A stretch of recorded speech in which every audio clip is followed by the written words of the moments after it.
Bueno, profe John y a todos los asistentes, muy buenos días nuevamente. En nombre de la Facultad de Ciencias de la Salud y especialmente del EduLab, queremos agradecer al profe John Isaza, docente del programa de Seguridad y Salud en el Trabajo, que nos trae pues un conversatorio muy interesante. Esperamos que todos participen y disfruten de esto. Profe John, pues la palabra es suya. Muchas gracias nuevamente y adelante. Listo, gracias. Buenos días, muchas gracias por la asistencia.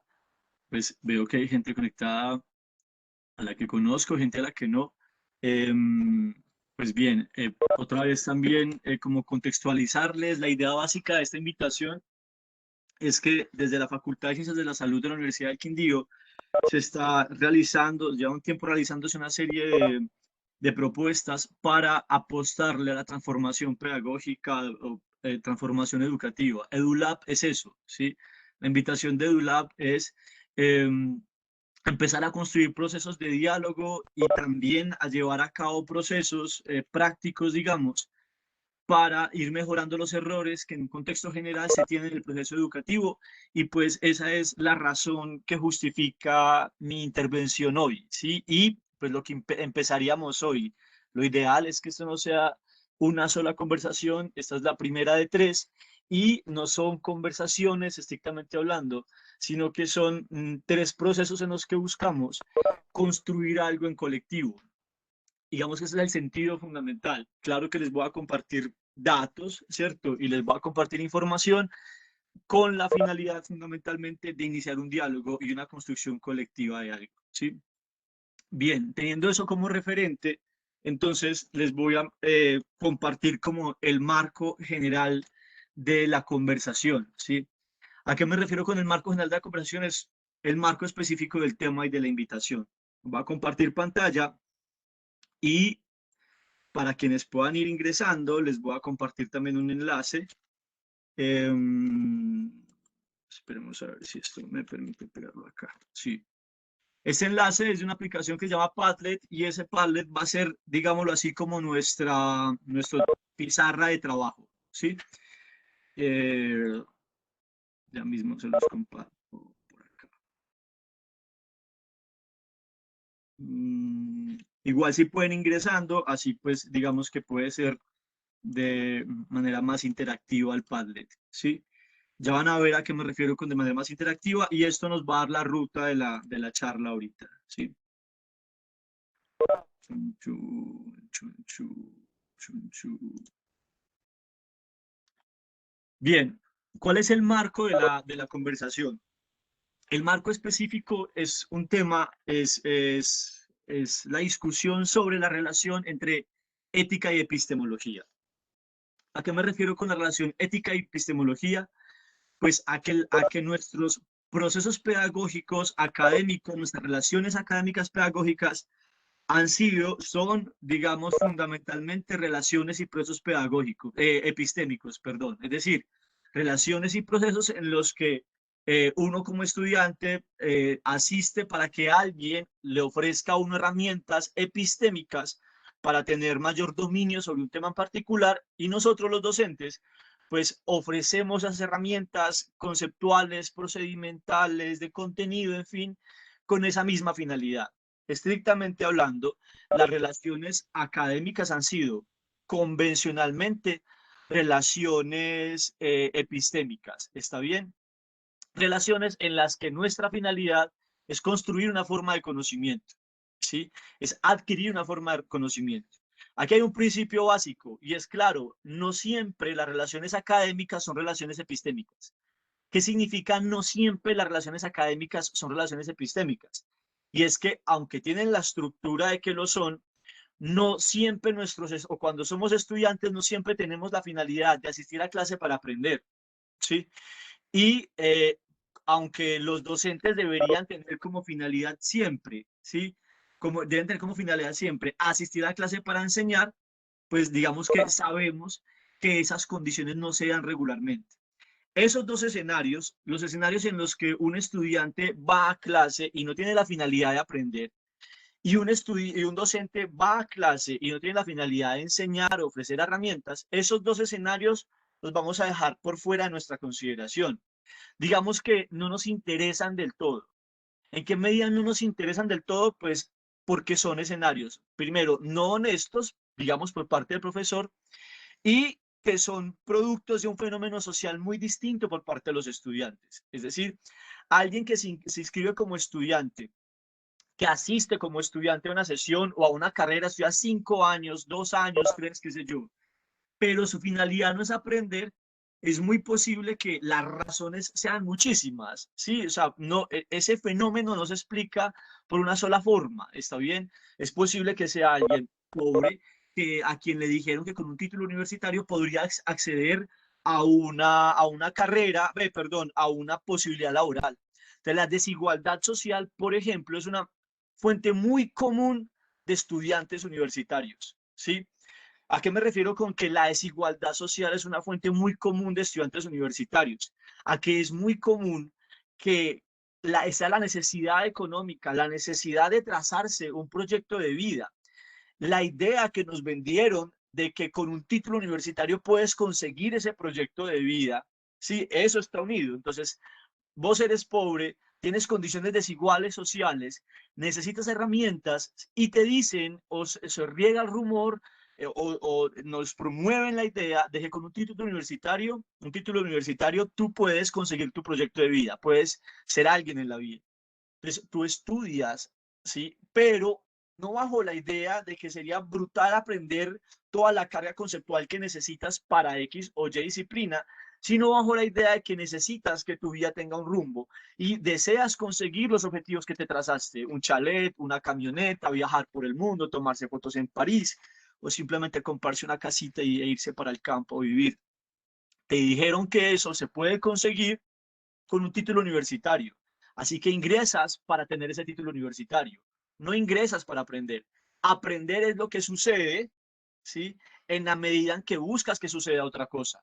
Y eso no siempre se da, porque no siempre logramos los estudiantes tener esa relación epistémica con nuestros escenarios académicos.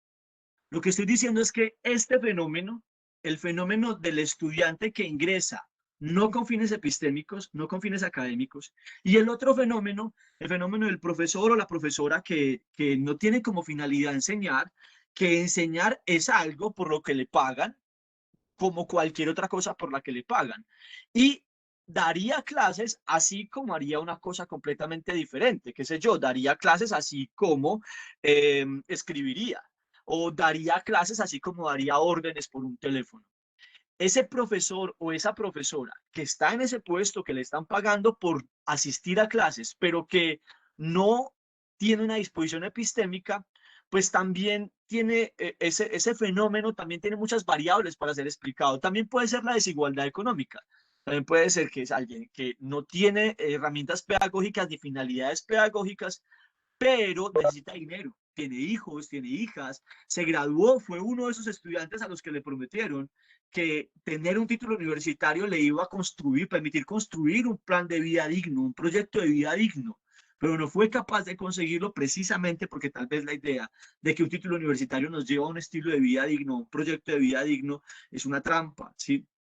En esa medida, esa persona que no planeaba ser docente, pero que no encuentra alternativas laborales, alguien le dice, ve, te damos, hay una posibilidad para ser catedrático en tal lado, catedrática en tal lado, te pagan 1.200.000, 1.500.000, das estas clases, vos conoces el tema, pues hacele. Y pues bueno, tu finalidad no es ser docente, no te gusta la idea, no adquiriste herramientas, no te gusta buscar herramientas, pero necesitas el dinero, ¿sí? Y resulta siendo docente. Digamos que esa es una de las alternativas para explicar ese fenómeno. Entonces, ¿qué estoy diciendo? Que estos dos casos del estudiante que ingresa a estudiar sin curiosidades epistémicas y que por N cantidad de variables no las desarrolla en el transcurso, y el docente que resulta dando clase, pero que no es su finalidad y tampoco logra conseguir adaptarse a lo que se necesita para cumplir esa finalidad, esos dos casos los voy a dejar por fuera de la conversación que tenemos hoy, ¿sí? ¿Por qué los voy a dejar por fuera? Luego volveremos a ellos. Si ustedes, si logramos lo que se necesita para que puedan volver la siguiente sesión y la siguiente sesión, volveremos a esos casos.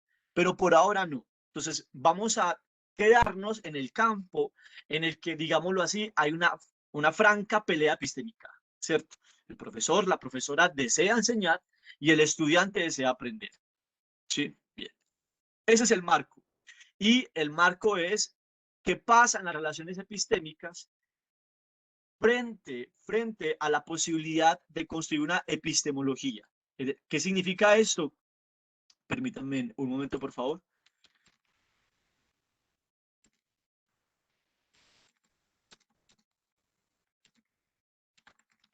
¿Qué significa esto? Significa que regularmente en estas relaciones epistémicas, nosotros los profesores y nosotros los estudiantes no solemos vincular un espectro que ahora, que esta es la propuesta de conversación, se debería reevaluar o quizá valga la pena reevaluar, vincular, que es la ética. ¿Sí? ¿Qué es la ética? ¿A qué me refiero con esto? A que regularmente el límite ético de nuestras relaciones epistémicas, ¿cuál ha sido?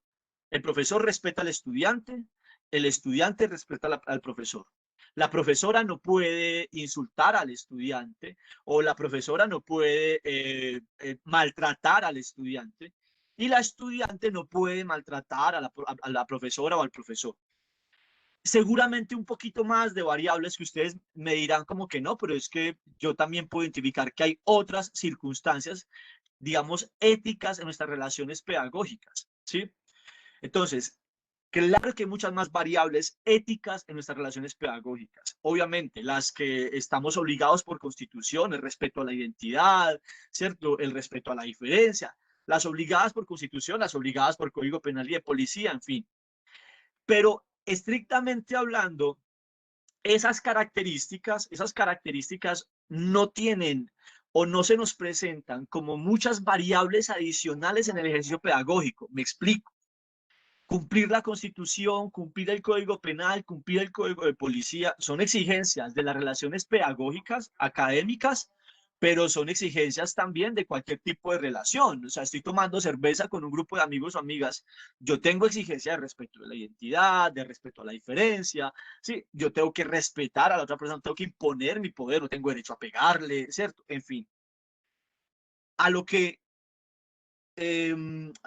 vale la pena pensar acá es en qué medida en el espectro académico hay mayor grado de exigencia de variables éticas. ¿Cuáles son todas las variables éticas que deberíamos tener en cuenta en el ejercicio académico? ¿Sí? Entonces, aquí vamos un poco construyendo la ruta. ¿Sí? Como la finalidad, profesoras, profesores, estudiantes y amigas que están asistiendo a esta conversación, como la finalidad es tratar de identificar los elementos que en el ejercicio académico deberíamos reevaluar o podríamos reevaluar para mejorar las condiciones epistémicas, la ruta que les propongo es evaluemos el espectro ético. ¿Sí? ¿Qué significa esto? Regularmente se ha significado cosas pocas, ¿sí? La ética ha tenido muy mala fama. Y entonces, y yo he sido profesor de ética durante muchos años, y yo sé, le digo a las estudiantes cuando ingreso es, yo sé que la mayoría de ustedes no vería el curso completo, porque la mayoría de seres humanos creemos que somos buenos, ¿sí? O si somos malos o malas, pues digamos que la mayoría asumimos que estamos justificados en nuestra maldad. Pero la ética regularmente se ha escindido del campo de la epistemología. La propuesta de la conversación que les traigo hoy es un marco en el que la epistemología está directamente relacionada con la ética. Para hablarles de eso, voy a hacer referencia a un libro de una filósofa que se llama Miranda Fricker. ¿Sí? El libro se llama Injusticia epistémica. Y ese es el marco entonces de lo que conversaremos ahora. Y es tratar de comprender cómo Miranda Fricker, como la injusticia epistémica, es un fenómeno que se da estrictamente hablando en los fenómenos sociales, académicos. ¿Sí? Entonces, ya pasamos de la identificación de la comprensión del marco de la conversación. ¿Sí? La idea básica es que este marco nos lleva a una hipótesis. ¿sí? O lleva a Fricker a una hipótesis. Las desigualdades estructurales sociales, los problemas de la sociedad, claro que obedecen a muchos fenómenos, ¿sí? A la deuda externa, pero también a la minería extensiva, e ilegal, también al microtráfico, también a la corrupción. Sí, los problemas sociales son inmensos y tienen muchas formas de darse y tienen muchas causas. Y aparte de eso, se relacionan, están estructurados en red, se tocan, ¿cierto? No podríamos decir que el microtráfico no tiene nada que ver con la corrupción y no podríamos decir que la corrupción no tiene nada que ver con la minería extensiva y, en fin, los problemas sociales están conectados como si fuese una red. Y es bajo ese presupuesto, bajo ese hecho, el reconocimiento de que los problemas sociales están conectados como una red, que debemos evaluar qué lugar ocupa, ¿sí?, el proceso pedagógico en esa red caótica en la que caen las sociedades como la nuestra, en la que hay tanta fractura social, ¿sí? Bien, entonces, parados en este punto de la red, ¿sí? Parados en este punto de la red, en el punto pedagógico y relaciones académicas, ¿sí? A la vez, cuando nos acercamos a esa red se expande, ¿sí? Esa red se expande. Y esa expansión de esa red, a su misma vez, está conectada con otras cosas, ¿sí? Bien, entonces, la idea general es la injusticia social, los fenómenos de injusticia social también están escalonados y conectados en red con los fenómenos de injusticia epistémica. Y la injusticia epistémica, que es un gran concepto, está a su vez anudada con otra injusticia, que es la injusticia académica, ¿sí? Y esto nos acerca todavía más al punto central de nuestra conversación. ¿Qué puede significar la injusticia académica? ¿Qué puede significar eso? ¿Sí? Para quienes están ingresando apenas, o no mejor, eso no es la forma adecuada de mencionarlo. Para quienes recién ingresan, les voy a compartir el enlace del Padlet que estamos compartiendo en pantalla. Si ingresan, hay una ventaja que no la tienen si solamente ven en pantalla. La ventaja es que pueden hacer comentarios, ¿sí? Entonces, ¿qué vemos en el Padlet en este momento en pantalla? Pues la presentación, dijimos entonces que ahí, vamos a un tránsito entre el marco de la conversación es planteando la pregunta de la relación epistemología y ética, ¿sí? Vamos a tomar como referente el libro de Miranda Fricker, Injusticia Epistémica, ¿sí? Y les dejo un enlace pequeño de un video de Fricker en el que va a referirnos a algo específico sobre la relación testimonios, prejuicios y credibilidad, algo de lo que hablaremos en un momento. Les hago la indicación básica, en cualquier momento que tengan preguntas pueden escribirlas, claro que también puede levantar la mano y demás, y pues o puede escribirnosla y ahí veremos la pregunta registrada. Y la idea es que entre la comunidad que estamos asistiendo a esta conversación pues podamos interactuar si así lo desean. ¿Sí? Bien. También van a encontrar la guía, el documento que dice Camino hacia la injusticia testimonial, guía sesión 1. Es un documento que pueden descargar en PDF y que les va a permitir pues tener el material de esta conversación, ¿cierto? Y bien que tengan que salirse en algún momento o bien que estén intentando escribir algo de lo que vamos a conversar, pues no es del todo necesario que lo hagan, ¿cierto? Porque ese documento pues está ahí con el material que ustedes requieren para seguir la ruta de la conversación. Bien, entonces, les decía entonces en la ruta de la conversación que las injusticias sociales están estructuradas en red con muchas formas de la injusticia física, injusticia alimentaria, injusticia biológica, en fin, muchos grados de injusticia son los tipos de injusticia de los cuales somos víctimas o victimarios, ¿sí? Y aquí viene el proceso fundamental, ¿cierto? Es que en ocasiones en la docencia, en el ejercicio académico, no identificamos fácilmente cuando pasamos de víctimas a victimarios, cuando estamos en el lugar del victimario, por ejemplo, ¿cierto? Bien, entonces, en esa medida, ¿a qué se puede referir Miranda Fricker cuando dice injusticia epistémica? Pues lo que sucede es que en nuestras relaciones de adquisición de conocimiento, en el deseo de un estudiante de aprender, recuerden que los estudiantes que no desean aprender, sino titularse, por las condiciones que sean, no van a ser parte de esta conversación hoy, pues no, ese caso no lo tomaremos hoy. Entonces, en nuestro deseo de aprender y en el deseo de la profesora de enseñar, en esos dos deseos, existen también desigualdades sociales. Esas desigualdades sociales causan a su vez unas desigualdades en la forma de adquirir el conocimiento. Y lo que sucede es que esas desigualdades en la forma de adquirir conocimiento causan a su vez una afectación escalonada, en red, estructurada, en el plan de vida de las personas, en su finalidad de vida. ¿Está bien? Claro, regularmente las profesoras o los profesores en ocasiones solemos culpar a los estudiantes o dejar la batuta en el lado del estudiante, ¿sí? ¿A qué nos referimos con dejar la batuta en el lado del estudiante?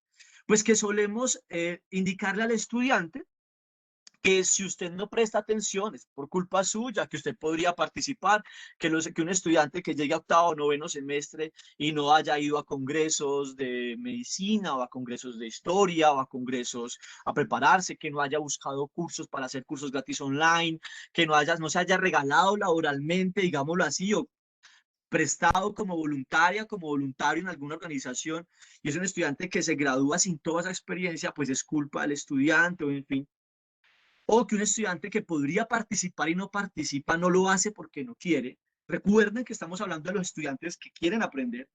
Entonces, regularmente en la docencia ofrecemos explicaciones que son convencionalmente pobres, pero son muy comunes, al fenómeno específico de las estudiantes y los estudiantes que no interactúan con nosotros. El problema con ese fenómeno es que es posible que muchos sean estudiantes que no quieren hacerlo, pero recuerden que a eso los dejamos por fuera, por ahora en esta conversación. El problema con eso es que las razones por las cuales suceden esas desigualdades en la forma entre dos estudiantes de aprender, de conocer, las razones son muchísimas, son muchísimas. Y es nuestra tarea identificarlas, porque si no las identificamos, lo que puede suceder es que estemos siendo victimarios en el proceso del aprendizaje. Muchas veces las profesoras y los profesores honestos somos también victimarios en el proceso de aprendizaje y somos los culpables, las culpables de que un estudiante no aprenda lo suficiente. Y esto no sería un problema si no fuera un problema tan grande. Y es que el problema de que un estudiante no aprenda lo suficiente, ¿sí? No aprenda todo lo que podría aprender y no lo aprende porque yo no se lo permito, aunque yo tenga buenas intenciones. El problema con eso es que ese aprendizaje que no recibió va a afectar directamente su proyecto de vida. ¿Está bien? Porque es que su proyecto de vida va a depender de que ese estudiante tenga las competencias epistémicas para asumirse en sociedad, para responder a problemas, ¿sí? Y esto aquí tiene dos variantes. Esto que estoy haciendo en este momento es la introducción, ¿cierto? Ya hicimos el marco de la conversación, ya de ese marco caímos un poco específicamente a la ruta de la discusión a la ruta más específica de la discusión y es las injusticias epistémicas. Y en las injusticias epistémicas les estoy contando cuál es el tema general que sucede en las injusticias epistémicas, ¿está bien? Termino esta introducción y arrancamos con el tema específico de la siguiente media hora. Ahora, en ese marco, entonces, decíamos, de las muchas injusticias que suceden en los escenarios epistémicos, un estudiante se afecta cuando no accede de manera adecuada al conocimiento que debería adquirir, se afecta porque ese no conocimiento, ese conocimiento que no puede adquirir, ¿sí? Esa desigualdad frente a otros estudiantes, lo que causa es una afectación directa en el proyecto de vida del estudiante y naturalmente una afectación directa frente a las personas con las que ese estudiante tiene que verse.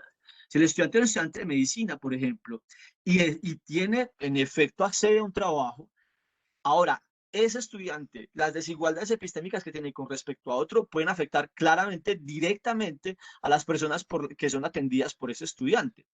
Pero al margen de esto, que ya es una forma muy directa de evidenciar cómo se afecta un plan de vida o muchos planes de vida, Fricker menciona dos tipos de desigualdades o de injusticias, mejor.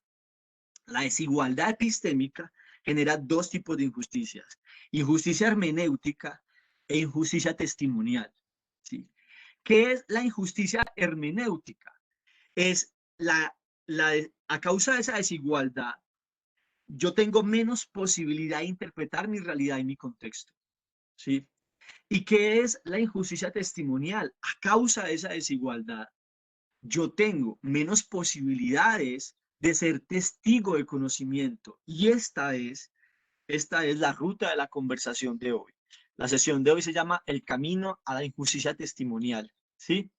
Entonces, ¿cómo vamos a trazar el camino para la injusticia testimonial? ¿Cómo podemos comprender todo lo que implica o todo lo que está en la dimensión de la injusticia testimonial? ¿Qué significa que haya injusticia testimonial sobre alguien?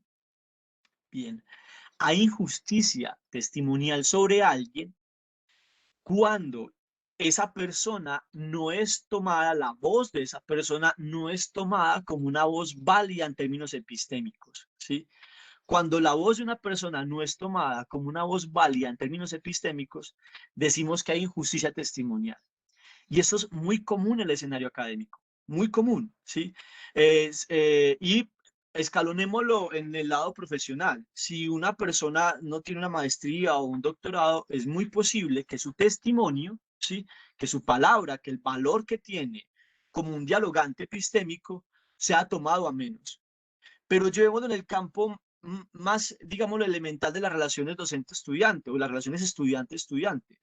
Es muy posible que si el estudiante habla poco o es racializado o es mujer o tiene problemas de dicción, ¿sí? Una cantidad de variables pueden causar una afectación en la capacidad de nuestros estudiantes de ser testigos epistémicos nuestros, ¿sí? Y no solamente nuestros, sino para sí mismos. El grado de afectación que causamos los docentes cuando no estamos alertas a ese tipo de desigualdades, es que podemos generar o alimentar el hecho de que ese estudiante ya no considere que sus preguntas o que su voz sean valiosas, ¿sí? El gran espectro de la injusticia testimonial lo que afecta es la capacidad de un individuo para construirse como un dialogante epistémico, es decir, para construirse como alguien que puede ofrecer conocimiento a su contexto. ¿Sí? Bien, a toda la dimensión que implica la injusticia testimonial es a lo que esperamos llegar al final de la sesión, ¿sí? En esta media hora que resta, y ese va a ser el enfoque de la sesión 2, ¿sí? Le recordamos que el marco de estas conversaciones es que procuremos construir en conjunto herramientas para reducir las desigualdades sociales académicas, las desigualdades epistémicas académicas, pero al mismo tiempo para lograr crear procesos pedagógicos, digámoslo así, menos violentos y que les permitan a los estudiantes y a nosotros mismos también construir, digámoslo así, lo que se conoce como una comunidad ética, ¿sí? Y también aquí lo que se busca, voy a leer el comentario de Juan frente a la pregunta, la barrera de causar afectaciones no es muy delgada, dado que es subjetivo. Juan, Jan, perdón, ¿estás afirmando o estás preguntando? ¿Sí? Y digamos que claro que es delgada, sí, claro que es delgada, sí. Y no sé con lo de subjetivo a qué te refieres. Si quieres, nos complementas un poco el punto y lo conversamos. Listo. Pero claro que el grado de afectación es muy amplio, entre otras porque parece que implica otra cosa. Implica que yo como docente debo conocer las características de los individuos. ¿Sí? Yo debería conocer cuáles son las condiciones de mis estudiantes para poder evaluar en qué medida sus diferencias deben ser tratadas precisamente como si existieran. Y mi proceso académico con ellos, con mis estudiantes, debería estar marcado precisamente, no solamente en el reconocimiento de esas diferencias, sino en la exigencia de construir buenas rutas de conversación para salvar esas diferencias.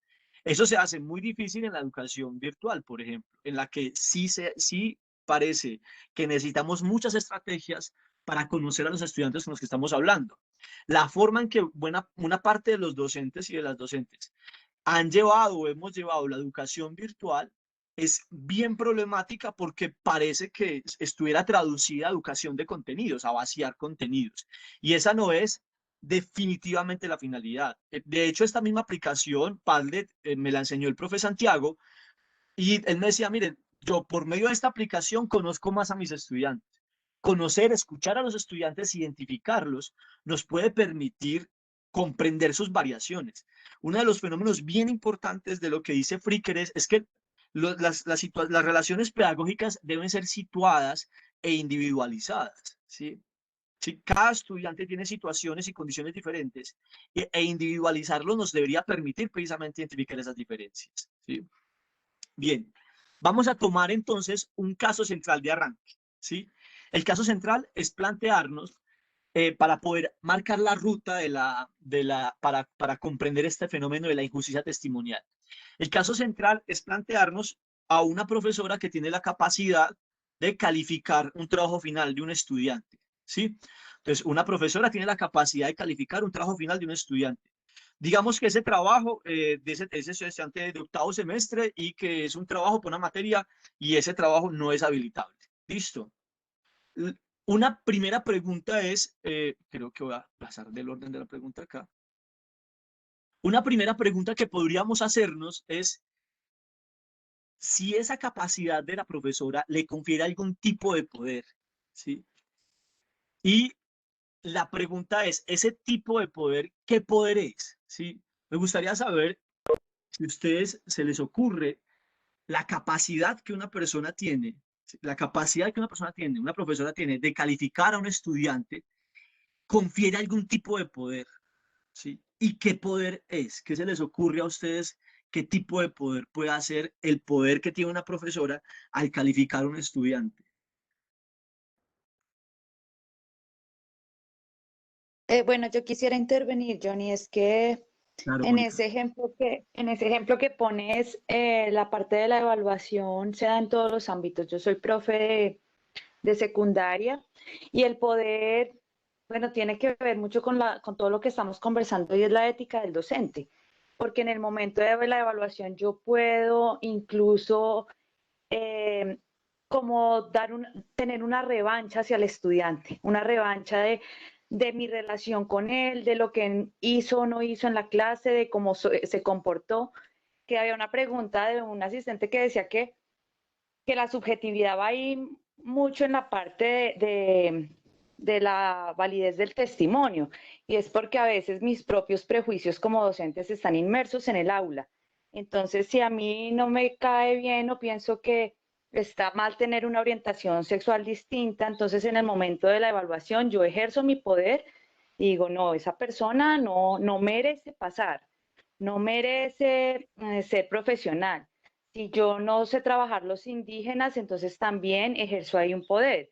Y es muy complicado porque el docente además, pues todos lo tenemos, pero el ego del docente a veces es como una cadena, un lastre, y su ego en el momento de la evaluación no le permite dimensionar las cosas objetivamente, sino es como, bueno, llegó el momento del desquite con ese estudiante, de darle a entender por medio de mi evaluación que yo soy el que tengo el conocimiento, que yo soy el que tuve la razón durante todo este tiempo de aprendizaje. Entonces, ese es uno de los poderes más miedosos que por lo menos yo en el colegio siempre lo veo, siempre veo compañeros desquitándose al final con el estudiante.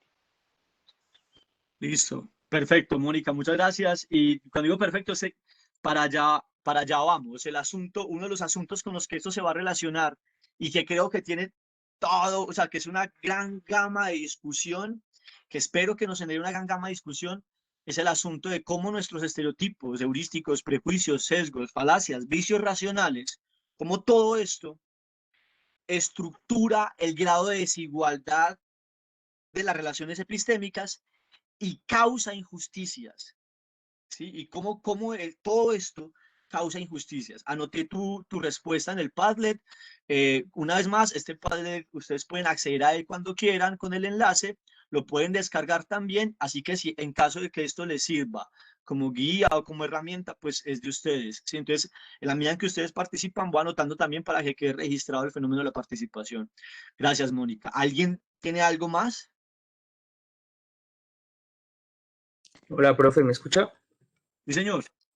Qué pena no poner la cámara.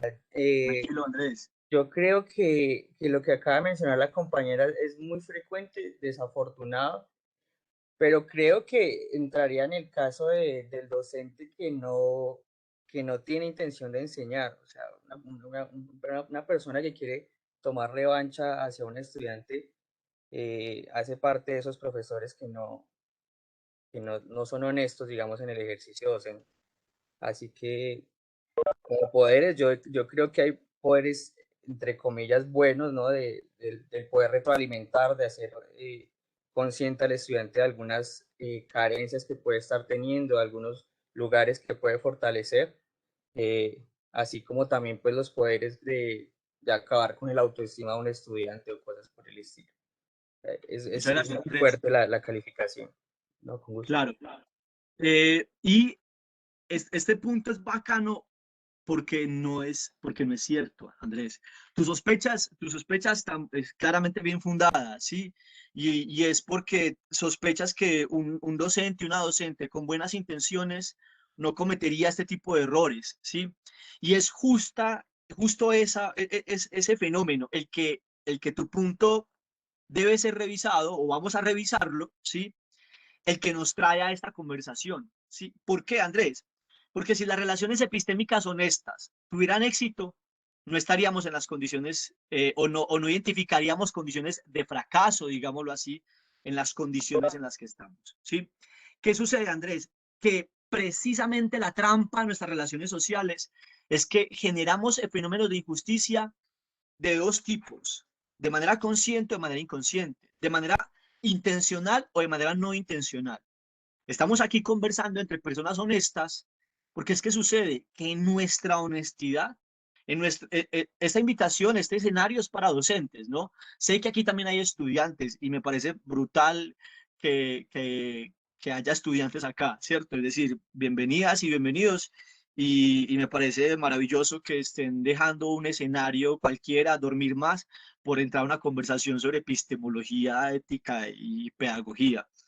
Entonces, aunque están acá y bienvenidas, también pueden participar, obviamente. La finalidad de este marco de conversación específicamente para docentes, ¿en qué medida? En que quienes más debemos revisarnos en estas relaciones epistémicas somos los docentes. Seguramente las estudiantes también tienen que revisar prácticas o fenómenos en sus prácticas, pero aquí la carga fundamental de la exigencia es nuestra. Y claro, Andrés, en esta medida, los profesores y las profesoras honestas y honestos, ¿sí? Cometemos de hecho muchos tipos de injusticia. Esa relación, como dice Juan Useche, es asimétrica. Entonces, esa asimetría a veces la descuidamos. ¿A qué me refiero con todo esto, Andrés? Porque solamente he repetido y no te doy evidencia. A que esos prejuicios, ese machismo de algunos profes o algunas profesoras, ese clasismo, esa aporofobia, a veces esa estructura epistémica, no son conscientes ni intencionados.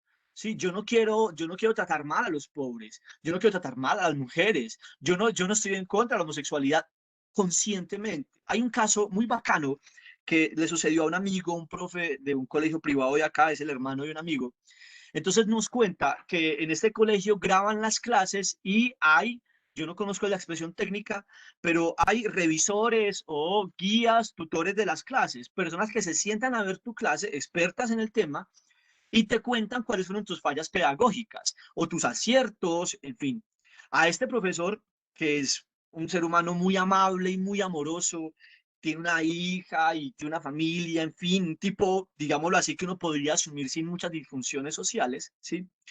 Eh, Después de ver muchas de sus clases, esta experta pedagógica, que no es del país, ¿cierto? Aparte de eso, sus expertos son por fuera del país, digámoslo así, para que estén menos llenos de nuestros vicios sociales, le dice que si le hace una serie de preguntas para tratar de indagar si este profe amigo tiene algún problema con las mujeres, que considera a las mujeres. Entonces él dice que no, que para nada, ¿por qué? Y le dice, y pónganle cuidado a este fenómeno, Mónica, Andrés y todas, es que usted le hace preguntas distintas a los hombres que a las mujeres, ¿sí? Usted a las mujeres les hace preguntas confirmatorias y a los hombres, creo, analíticas. Es decir, a los hombres les hace preguntas para que piensen, ¿sí? No sé, Andrés, ¿usted considera que si bajamos la raíz cuadrada, yo no sé qué, y la combinamos con esto, nos daría el resultado? ¿Sí? Entonces los hombres deben pensar analíticamente el proceso. Y a las mujeres les hace preguntas confirmatorias. ¿Hasta aquí todo claro? ¿Sí? ¿Hasta aquí esto o aquello? Sí. Él vio eso y él dijo, yo no sabía. ¿Sí? Yo no sabía que yo estaba haciendo eso. O sea, ¿cómo así? Sépalo. ¿Qué sucede, Andrés? Que es un poco lo que sucede en nuestra vida cotidiana. Muchos de nuestros vicios irracionales son heredados, son contextuales, no son deliberados. Mucho de nuestro machismo ni siquiera no lo proponemos. Uno puede decir, yo no soy machista, yo valoro mucho a las mujeres no se las puede tocar ni con el pétalo de una rosa. Y yo no saber que esta expresión está siendo machista. ¿Está bien?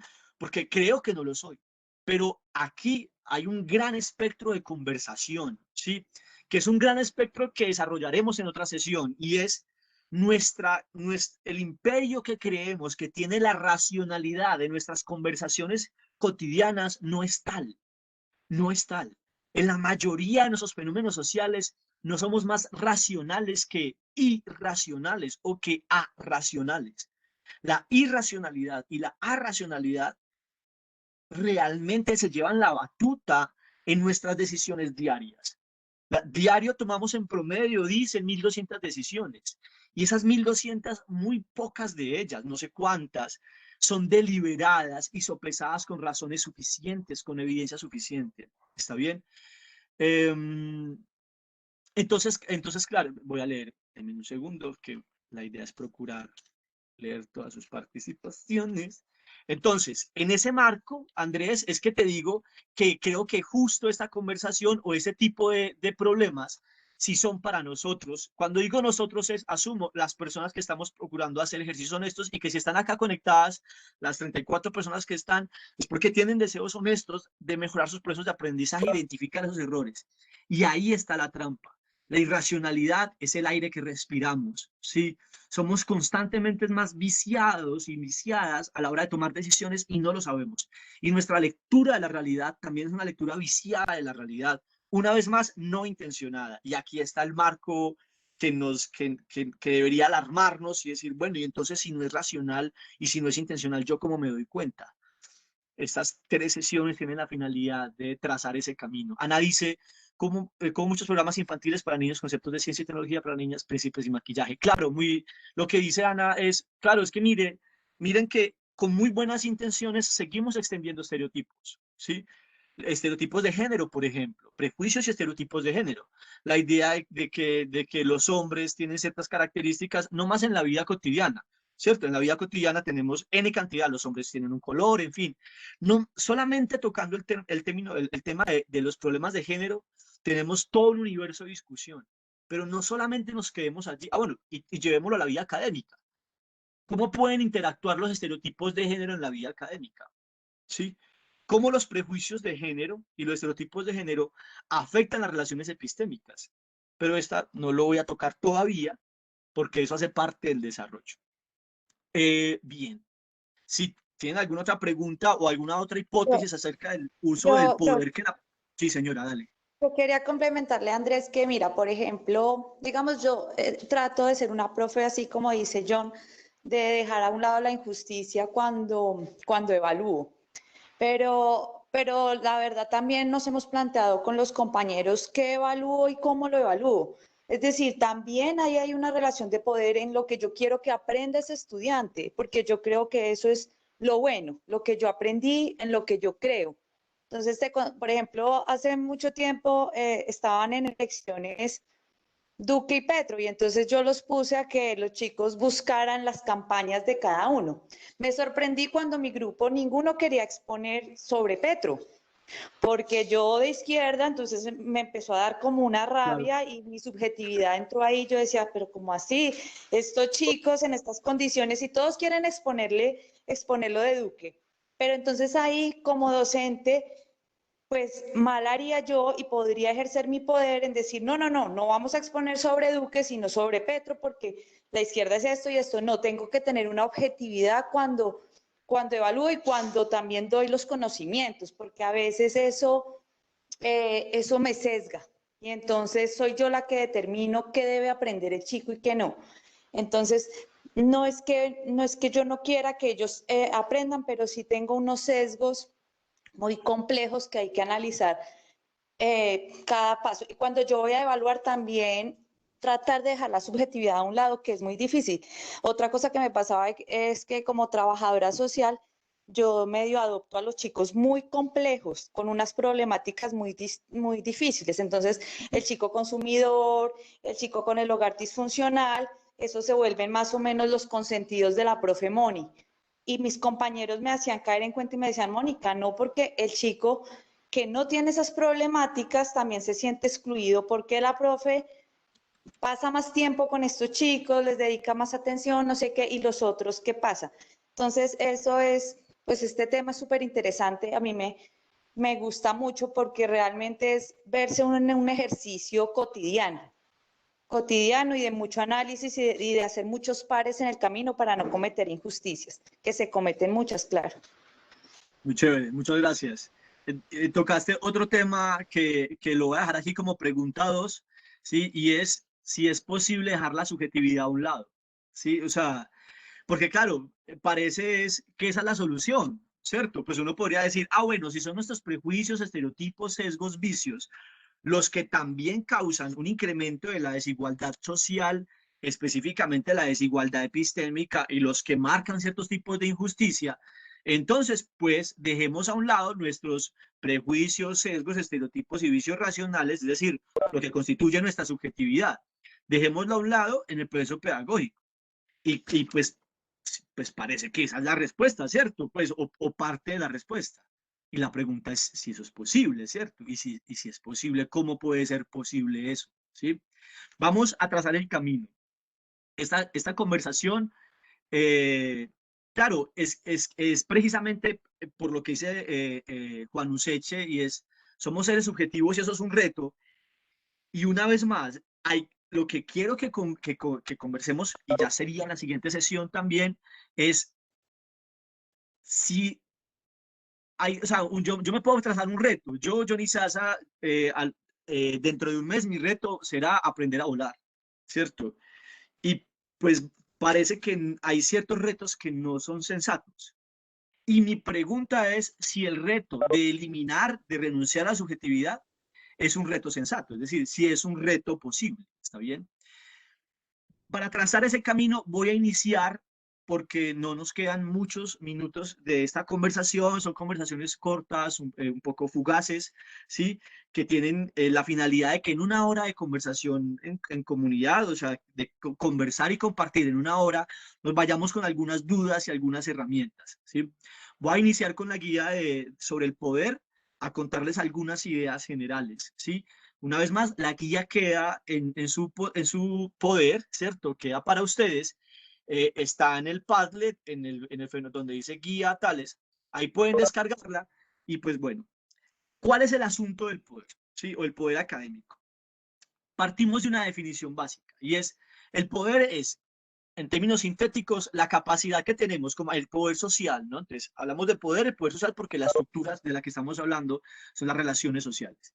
Entonces, el poder social es la capacidad que tienen o que tienen agentes para influir en la manera en que los acontecimientos del mundo social se dan, por medio del influjo de intereses a uno o varios agentes. Es decir, nosotros afectamos la vida de las personas y afectamos la vida de un contexto social, ¿sí? Esta es una especie de definición light, digámoslo así, del fenómeno del poder social, ¿cierto? ¿Sí? Ahora, este poder social lo podemos ejercer de dos maneras. Esta capacidad para afectar la vida de las personas lo podemos ejercer de dos maneras.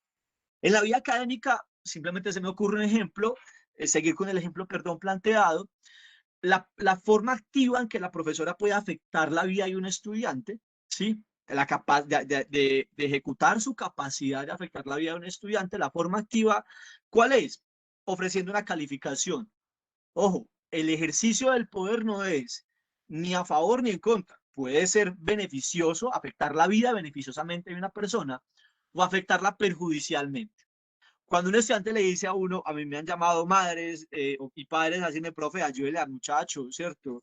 Vea, yo sé que él no respondió, pero tal cosa, ayúdele. O el estudiante le dice, profe, ayúdeme, tales. ¿Por qué es una ayuda? ¿En qué medida es una ayuda?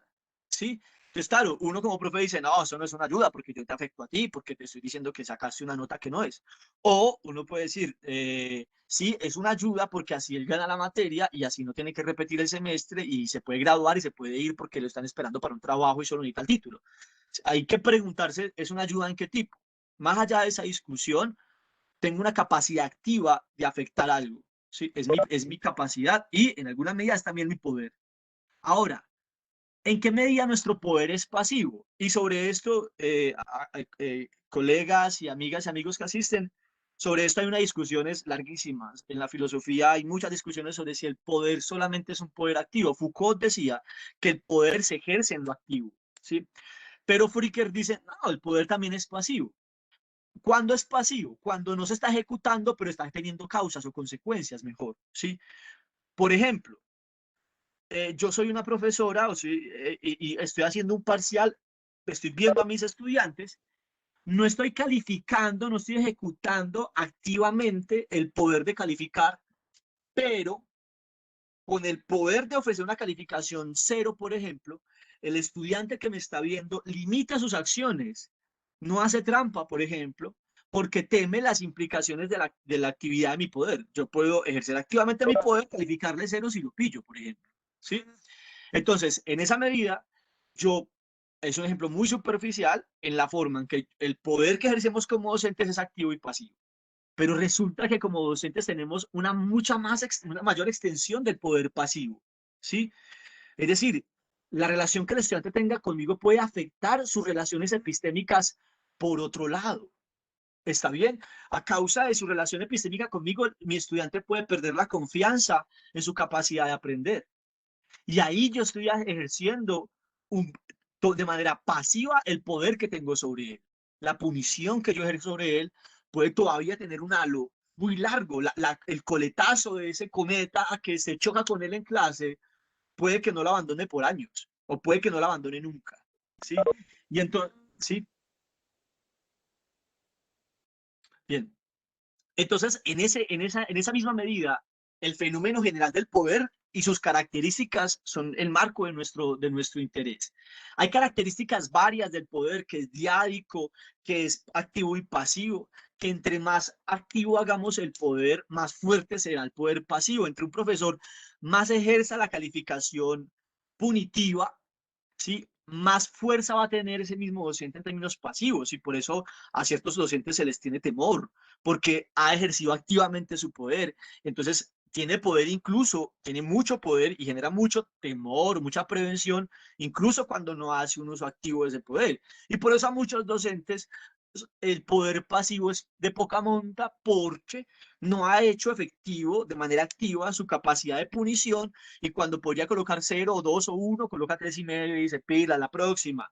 Ese poder pasivo disminuye. No estoy describiendo, solamente estoy describiendo el fenómeno para ver las características del poder. ¿Sí? Ese poder es estructural y agencial.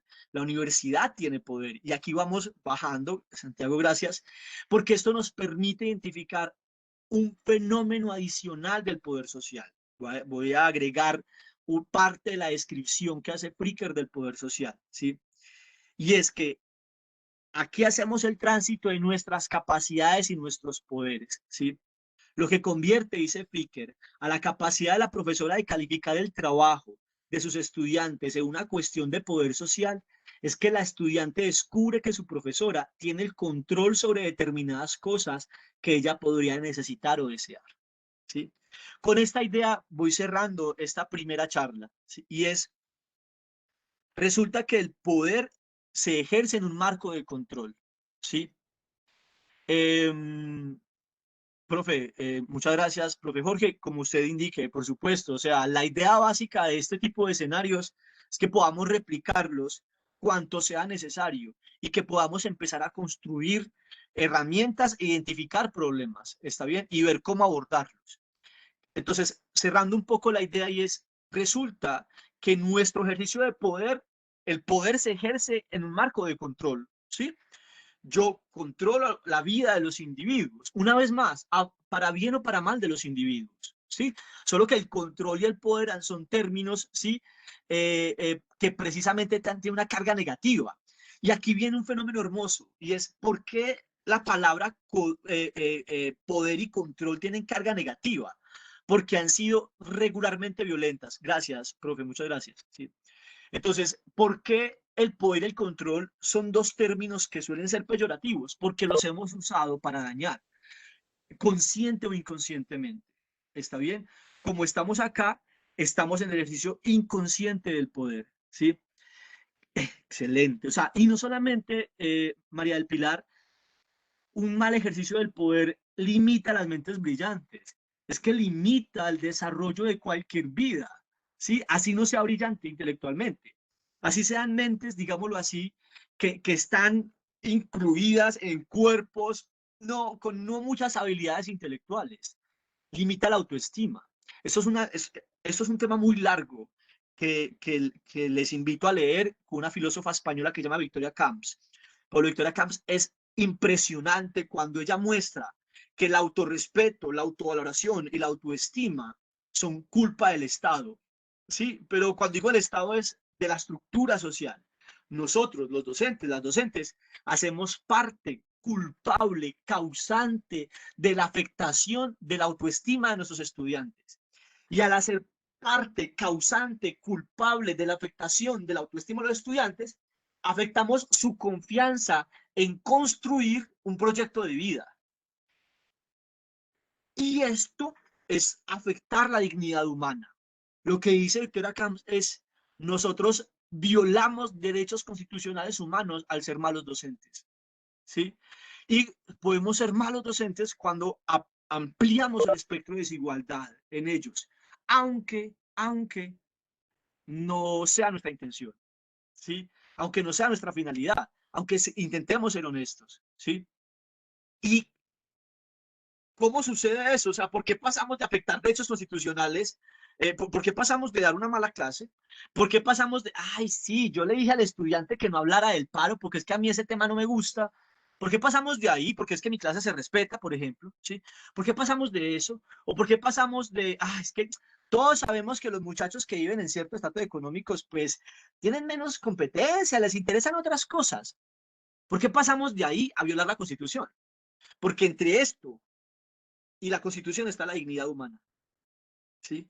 Y la dignidad humana es un espectro tan grande, afecta tantas cosas, ¿sí? Que no ver las cosas que afectan, no identificar esas variables, es lo que nos lleva fácilmente del camino de los bien intencionados docentes, ¿sí? A los victimarios en la construcción de la identidad vital, ¿sí? ¿Existe la posibilidad de menguar las formas de poder, ser mejor un acompañante guía? Juan Pablo, sí, sí, muchas herramientas. Y las veremos la siguiente sesión. Sí, pues la idea es que podamos construir algunas de esas herramientas en las sesiones que faltan. Pero claro que existen herramientas, existen maneras que nos permitan un poco el punto de Mónica, eliminar la subjetividad, no sé, veremos, pero sí afrontar esos fenómenos subjetivos y cómo en las buenas intenciones que tenemos de hacer un buen ejercicio de docencia, no acrecentar esos problemas sociales, ¿sí? Ahora, para las estudiantes y los estudiantes que están aquí, la siguiente sesión también viene con otra herramienta, y es que las estudiantes también son parte, esto hay que decirlo con contacto, y es cuando somos estudiantes y tenemos prejuicios y estereotipos, también tenemos prejuicios y estereotipos sobre nosotros mismos. Así que podemos ser también culpables, sí, digamos así, culpables, de ser parte de la cadena causal de las desigualdades que me afectan. ¿Sí? Cuando yo como estudiante creo que es que el profesor tiene toda la razón siempre y que tiene el poder siempre y que yo no le puedo refutar, aunque el profesor nunca me lo haya dicho, pero si yo creo en esa idea, porque creo en un poder identitario, ya lo veremos en la siguiente sesión, eso es poder identitario, cuando una comunidad se identifica con estereotipos. Entonces los estudiantes que dicen, no, pues que a los profesores eso no les puede refutar nada, porque mejor dicho, ellos son los que tienen el poder y lo cagan a uno. Y cuando el conjunto de estudiantes se dice entre ellos eso, aunque el profesor nunca lo haya dicho, y aunque nunca se hayan enfrentado realmente al profesor en un escenario académico, digámoslo así, de controversia, esa misma idea social, que se llama poder identitario, les revictimiza y les hace limitar su capacidad epistémica. Entonces, ya que aquí hay estudiantes, les invito a que asistan también a la siguiente sesión, que veremos un poco lo que Juan Pablo solicita, pues, o la pregunta que Juan Pablo plantea, ¿cierto? Espere, no estoy seguro si es Juan Pablo. Sí, la pregunta que Juan Pablo plantea es ¿cómo podemos? En las siguientes sesiones veremos qué herramientas tenemos, pero para eso todavía nos falta entender algunas cositas conceptuales, algunos conceptos que podamos entender para poder abordar ahora sí toda la dimensión del, bueno, no sé si toda, pero un mayor espectro de la dimensión del fenómeno, y una vez lo podamos ver bien, podemos ver los problemas. No podemos solucionar los problemas que no vemos. Sí, eso es como el fenómeno básico. Y cómo poder solucionar los problemas que no vemos, ¿sí? Pues viéndolos. Y para verlos necesitamos conceptos. Los conceptos son los lentes del mundo social. ¿Sí? Entre más conceptos tengamos, es una idea wittgensteiniana de Wittgenstein, sí, entre más conceptos tengamos, pues mayores formas, herramientas tendremos de ver la realidad. Entonces, ¿qué sigue? Camaradas, ¿sí? ¿Qué sigue? Expandir algunos conceptos, trabajar un poco sobre ellos. Les dejo esta guía sobre el poder. Si pueden verla bien, si no, la siguiente sesión la trabajaremos. Todavía trabajar un poquito más sobre conceptos de injusticia testimonial, y a partir de la segunda mitad, de la primera mitad de la segunda clase, de la siguiente clase, veremos herramientas para que esta segunda sesión y la tercera sesión sean sesiones de herramientas y de discusión. Voy a leer los comentarios para poderles abandonar, ¿sí? Entonces, lo de Juan Pablo ya lo abordé. Es un total ejercicio de construcción de aprendizaje conjunto iluminado con el diálogo socrático de manera permanente. María del Pinar, maravillosa expresión, me hubiera gustado poderlo haber dicho así. El conocimiento es universal y pertenece a todos, sí, pero no accedemos todos a él. Sí, claro que debería, que está allí, ¿cierto? Se supone, pero no siempre está allí y no siempre está a nuestro alcance. Y a veces el límite está justo en la persona que debería ofrecernos, ¿sí? Algunos estudiantes son manipuladores. Sí, sí. ¿Para qué viene el comentario, Ana? Pues, ¿cómo se articula el comentario o qué crees que podríamos hacer con ese comentario? No, yo lo digo porque en este ejercicio de ser justos, ¿cierto? Hay que, y este ejercicio pedagógico también, pues claro, algunos estudiantes en algún momento preocupados por la nota, intentan manipular al profesor y bueno, salen un montón de historias y de cosas. No lo digo negativamente, lo digo como que uno como docente debe detectarlo, dar también el manejo y pues para que pues, Ya, claro, te entiendo. aprenda Sí, a no ser manipulador, también hace parte del ejercicio pedagógico, ¿cierto? sí, digamos que el término manipulador sí tiene un viaje a veces pesado, pero hay un término buenísimo para reemplazarlo que es persuasivo, ¿cierto? O sea, nosotros recurrimos como estudiantes a estrategias persuasivas para cumplir fines, ¿cierto? O sea, yo tengo una finalidad, yo tengo una herramienta persuasiva y, por ejemplo, mi condición de distancia social, condiciones reales, pueden ser herramientas que yo uso. La pregunta, claro, es el grado de honestidad en el que ese estudiante se está relacionando conmigo y que a veces es muy difícil, ¿cierto? A veces sabemos que el estudiante usa tretas, como el profesor usa tretas, como hay profesores que dicen, muchachos, hoy no hay clase porque se me dañó el computador, sí, usa tretas, el estudiante también usa tretas. Yo, frente a ese punto, es posible que la tercera sesión veamos elementos, porque ya hemos visto herramientas para enfrentarnos a ese fenómeno, ¿sí? Andrés, en el Padlet, hace un comentario. ¿Qué hace desde la perspectiva de diseño de políticas universitarias? ¿Qué hacer? Todavía no puedo responder a esa pregunta porque vamos a ver la estructura de poder.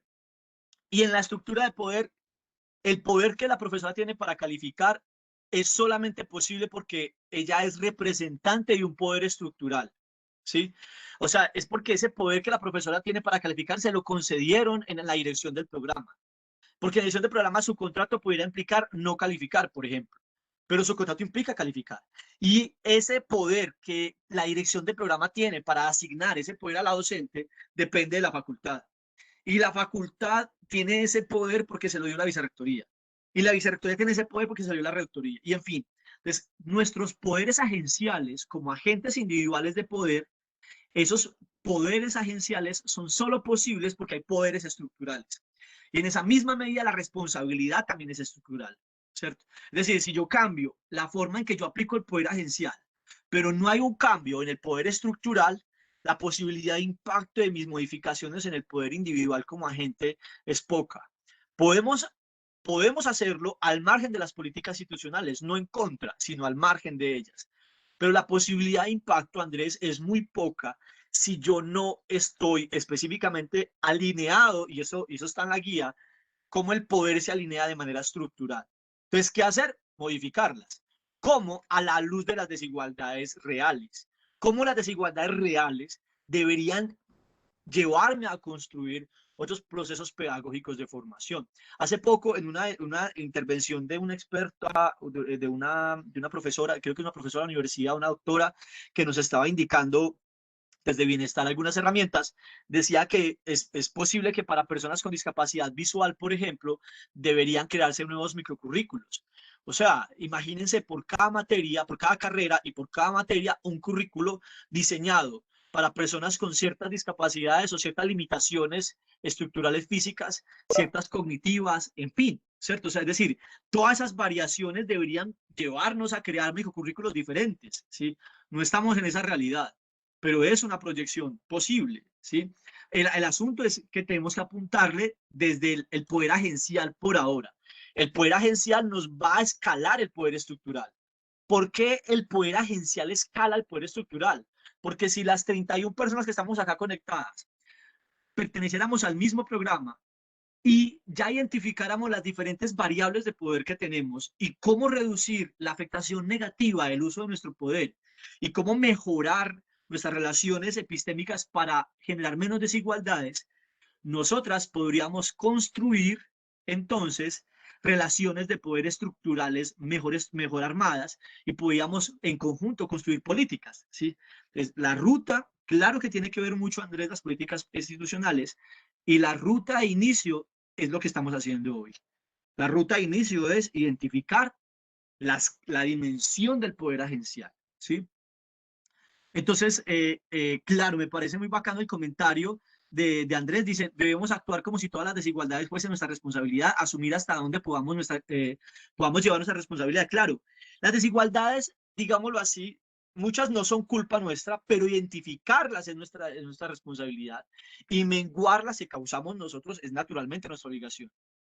Santiago, dices, ¿cómo el sistema educativo propicia situaciones de injusticia testimonial? Creo que es parte de lo que ya estaba diciendo con la pregunta Andrés, ¿cierto? Y lo que está diciendo es, claro, Santiago, nosotros nos debemos precisamente a esa estructura, ¿cierto? Y nuestra fragilidad de fortalezas depende de ella, nuestros límites también. Lo que nos exige, desde de lo académico, lo que se nos exige, puede ser muy difícil hacerle el ajuste para que no sea injusto. Si dice, no, es que tiene que sacar tantas notas y el estudiante tiene que pasar con esto, y si no, no. A veces, frente a este tipo de exigencias, podemos hacer cosas para no generar escenarios de desigualdad, pero a veces es difícil, y por eso el camino de parte de la ruta, que no la propongo yo, la propone Fricker, ¿sí? Es revisar los poderes agenciales, ¿sí? ¿Prejuicios del profesor pueden limitar el aprendizaje? Claro que sí, lo haremos en la siguiente sesión. Y María del Pilar, usted, hacer una real interpretación de real. Vale. Bueno, pues esa sesión era de una horita, nos pasamos 15 minuticos. Pues muchas gracias por su participación muy activa. Sé que hay muchas cosas en el tintero, sabemos que las hay, pero pues la idea es que podamos abordarlas en las siguientes 2 sesiones. Muchas gracias a ustedes y pues los dejo con Santiago entonces. Profe John, muchas gracias. Muy interesante toda esta conversación. Agradecemos a los asistentes. Los esperamos el próximo jueves 27 a las 8 de la mañana nuevamente. Y bueno, que siga pues esta importante discusión y seguir obteniendo esas herramientas que nos propone el profe John Izaza a través del discurso. Muchas gracias, profe John, y a todos un feliz resto de día. Listo, vale, chao.